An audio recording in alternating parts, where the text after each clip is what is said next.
Ya, balok angka itu disediakan. Biarkan mereka itu memilih nanti angka-angka itu. Lalu apa? Disusun sama mereka. Dan kita kasih time, waktu.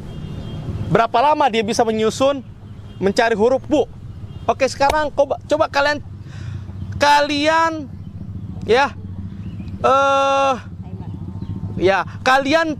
kalian tulis, kalian cari huruf Bu. Ya, dia akan tulis tuh, dia akan cari tuh.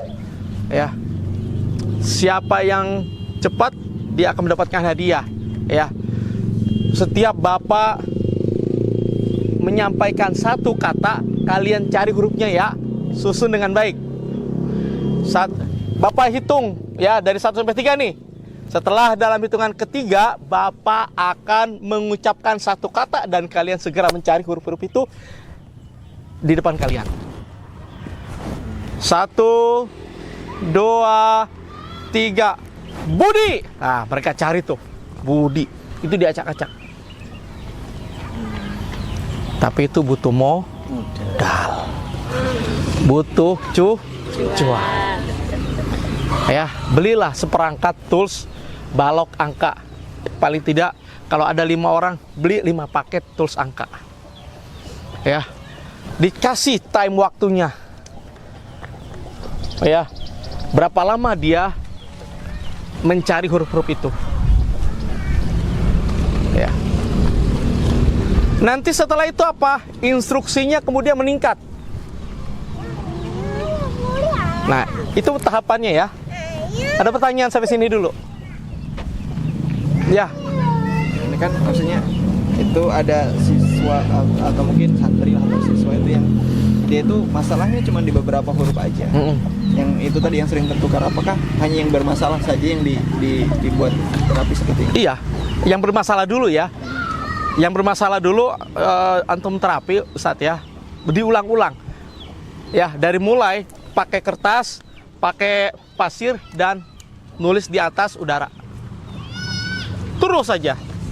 Nah, setelah itu apa? Satukan dalam suku kata.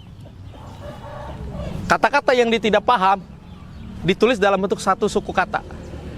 Lanjut berikutnya adalah satu kata. Lanjut berikutnya adalah satu kalimat. Terus saja. Ya, begitu tahapannya. Gitu. Dan yang jelas ini perhatikan, kalau kita memang karena RPP-nya beda ya. Rencana pembelajarannya mungkin beliau sudah tahu. Rencana pembelajaran orang yang normal berbeda dengan rancangan pembelajaran orang yang berkebutuhan khusus. Target pembelajarannya berbeda. Jangan disamakan dan nggak boleh disamakan. Ya. Jadi ada tekniknya, ada caranya dalam menyusun rancangan pembelajaran untuk anak-anak yang berkebutuhan khusus. Beliau nih yang menguasai. Ya. Jadi itu. Ya, ada pertanyaan yang lain? Ini kita bahas tentang learning disorder. Belum bahas tentang penanganan kasus emosi dan perilaku anak. Anda nggak pakai ini? Oh, kedengeran. Oh ya. Ada pertanyaan? Ya. Maka ajukan ke yayasan. Kami butuh perangkat untuk pembelajaran. Itu ada tuh. Mumpung ada pembina. Bisik-bisik aja kedengeran. Ajukan, karena itu kebaikan apa peserta didik. Ya, dari mulai kertas yang bertekstur, huruf bertekstur, balok angka, balok huruf, kertas pasir pantai. Ya, kalau mau ditambah dengan terapi sensor integrasi, belilah alat-alatnya. Nanti saya bisa rekomendasikan alat yang harus dibeli. Ya. Atau minta bantuan dengan 2 orang ini tetangga. Pasti menguasai juga SI kan, sensor integrasi ya kan. Beli aja rekomendasi. Karena kan kalau Anda kan kejauhan. Ya. Kalau Anda kan kejauhan. Ya. Jadi gitu. Ya. Ada pertanyaan yang lain, Bu?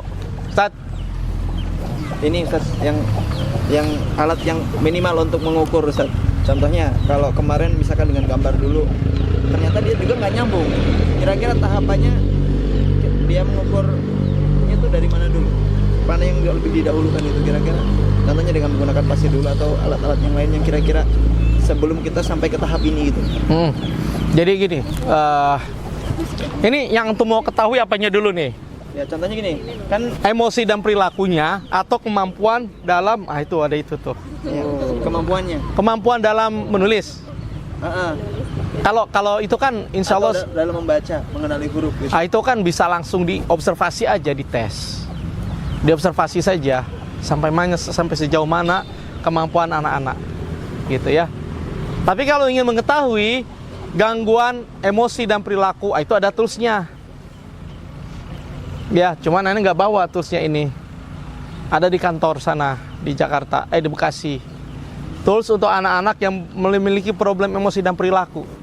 Dari usia bayi sampai usia 15 tahun. Kayak DSM. Kayak DSM atau beda lagi? Bukan. Bukan. Nah, itu langsung dari pusatnya ada dapat. Dari Inggris itu. Duduk. Insya Allah ada di sana. Oke. Ada pertanyaan yang lain? Ini baru satu jenis nih. Nanya, Ya. ini kan masalah pemahaman anak kan, Iya. huruf-huruf. Tapi kalau misalkan untuk anak yang cara memegang pensil yang benar itu gimana Ustaz? Ya. Caranya? Cara memegang pensil yang benar. Saya kasih tantangan dulu kepada beliau biar menjelaskan. Ini saat ya, biar ilmu antum juga. Saat bagaimana cara memegang pensil yang benar tuh kata beliau. Oke. Pertama, Sebentar.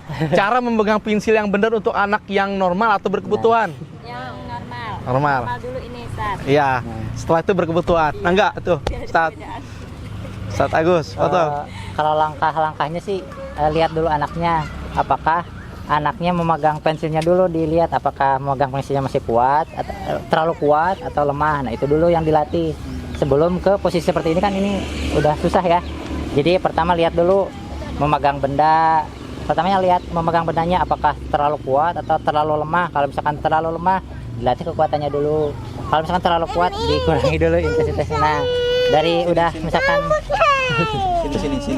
sini. kalau misalkan sudah kuat nih dalam memegangnya, baru latihan menyimpan posisi pensil. Sudah betul atau belum? Apakah masih diginiin atau masih diginiin? Nah, ketika udah gitu, dicoba misalkan pertama seperti ini dulu ya. Anak itu udah bisa menulis seperti ini. Nah, dilihat kekuatan tangannya. Misalkan ngegarisnya itu terlalu kuat atau terlalu lemah gitu. Seperti itu, nanti misalkan dari menggenggam kemudian yang ke posisi ini dicoba untuk menulis garis dulu, seperti itu sih. Kalau untuk dari misalkan contoh yang tadi ya, dari udah bisa memegang atau dari kekuatan yang itu, gitu sih. Yang saya tahu seperti itu. Yang saya tahu dan memang seperti itu. Itu ya.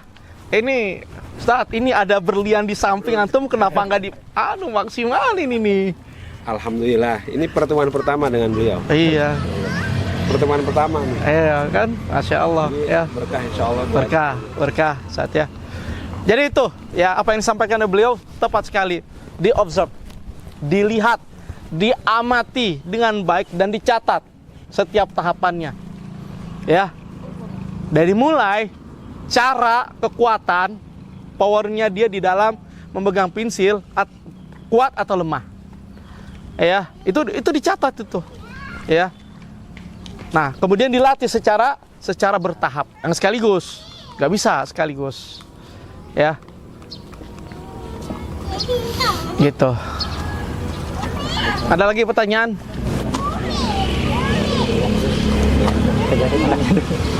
Oke, kalau nggak bertanya, Ana mewakili. Ustaz, gimana kalau begitu supaya tulisannya baik dan itu terhubung dengan motorik halus, motorik kasar, itu gimana sih? Ya, sini dong Ustaz. Betul. Ya, kalau untuk melatih motorik halus itu kan banyak ya sebenarnya. Mungkin salah satunya kayak tadi, bermain di pasir. Jadi apakah meremas pasir, sudah meremas pasir, apakah meremas kertas, apakah meremas plastisin. Jadi dengan berbeda tekstur, apakah meremas spons. Nah, itu dicoba juga. Jadi nanti kekuatan tangan itu akan terukur dari situ. Misalkan kalau meremas kertasnya nggak sampai bulat gitu, nah itu berarti kurang tenaganya. Kalau misalkan meremas spons masih cuma dipegang dong atau bahkan merasa jijik, nah itu juga kita harus bertahap gitu melihatnya. Seperti itu sih Seth. Gigi itu lebih Lebih ke belakang lagi. mundur lagi ke belakang, jangan dulu ke meremas, tapi ke mengenal dulu jenis Tekstur. Duduk dari yang lembek cari tempat sampai yang yang aman. Terlalu.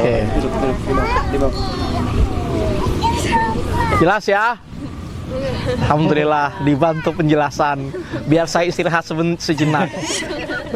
Dari pagi Ustadz. Dari malam. Oh, dari malam. Oke, apa lagi? Mungkin satu lagi tadi untuk melengkapi yang cara memegang untuk anak yang berkebutuhan khusus itu Seth. Oke, lanjut. Antum, silakan. Nah, untuk anak berkebutuhan khususnya kan tadi kan kita ada banyak jenisnya ya. Kan ada 5 poin, apakah secara fisiknya itu anaknya berkebutuhan khusus atau enggak gitu. Kalau secara fisiknya misalkan seperti biasa, misalnya anak normal seperti biasa secara fisik, ya seperti tadi bisa dicoba. Misalkan yang tangannya nggak ada masalah gitu ya. Kalau misalkan tangannya masalah, kita pakai alat bantu namanya. Dan itu alat bantunya juga dimodifikasi sesuai dengan bentuk tangannya seperti itu. Ya. Kalau secara secara umumnya seperti itu. Kalau mungkin secara spesifik nanti kita harus asesmen dulu sih. Gitu. Untuk asesmennya boleh ke sharing. Nah, itu sudah ada open itu. Mohon izin ya, bukannya Ana mempromosikan beliau. Itu ada di samping. Kenapa nggak dimaksimalin Besokan mau potensinya? Iya, ya. Jadi siap ya. Siap, insyaallah. Dicatat, Ustaz. Oh, udah di save nomornya itu. Oke, ya. Ada lagi? Lagi kayak gini. Kalau untuk cara megang untuk yang berkebutuhan dana gitu. Itu tanyanya ke beliau. Kita nyanyi ya Dana. Oke, ini kita baru satu poin terkait dengan learning disorder. Ya, terkait dengan tadi disleksia, disgrafia dan diskalkula. Ya, ini jam berapa ini? Udah 5:30 ini. Kita belum bahas bagaimana cara menangani anak-anak yang punya problem emosi dan perilaku. Penanganannya berbeda dengan ini kan sifatnya learning disorder, bukan emosi dan perilaku anak. Itu kapan, Sat? Nanti malam. Kapan ya? Ya, terserah. Saat mau besok kita lanjutkan. Nasin, ini justru poin yang salah satu ditanyakan loh. Jadi mungkin nanti kan langsung paparan praktis Ustaz, seperti kayak gini tadi kan. Paparan praktis itu dari teori-teori langsung dipraktekkan. Mungkin ya kalau penutupan kan sebentar itu, kalau penutupan ini. Oke, masih ada waktu 30 menit dari sekarang. Langsung aja praktek yang poin yang kedua.